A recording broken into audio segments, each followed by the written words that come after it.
Hello guys, আজকে আমি এমন একটা জায়গাতে এসেছি যেই জায়গাতে আসার পরে আমার নিজের একটা আলাদা একটা ফিল হয়েছে। অনেক সুন্দর, আপনারা সবাই আমার ভিডিওতে থাকবেন, আমি দেখাইমু। এই যে দেখেন ভিউ, অনেক সুন্দর একটা ভিউ। আর এই জায়গাটার মধ্যে আমার অনেক ভালো লাগছে দেখিয়ে।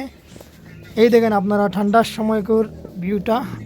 আর অনেক ঠান্ডা, কিন্তু চতুর্দিকে পাহাড়ি এলাকা। মিডিলে যে নদী, নদীর উপরে এটা হলো একটা সমুদ্রের নদী। এই নদীর উপরে এই দেখেন ঠান্ডার কুয়াশা কতটুকু বাইরে হয়েছে, সব ফাড়ো থাকি কুয়াশা বাইরে হয়েছে। আর দেখতে অনেক ভালো লাগে। আপনারা কেউ যদি দেখার ইচ্ছা থাকে তাহলে আসবেন ব্রাহ্মণে মণিপুর। আর এই যে আমার বন্ধু, এটারে নিয়ে আমি একটু মজা করলাম, অনেক ভালো লাগলো। অনেক ভালো মানুষ এখানের। আর ওই যে এরা মহইগুলো শুকিয়ে রাখছে।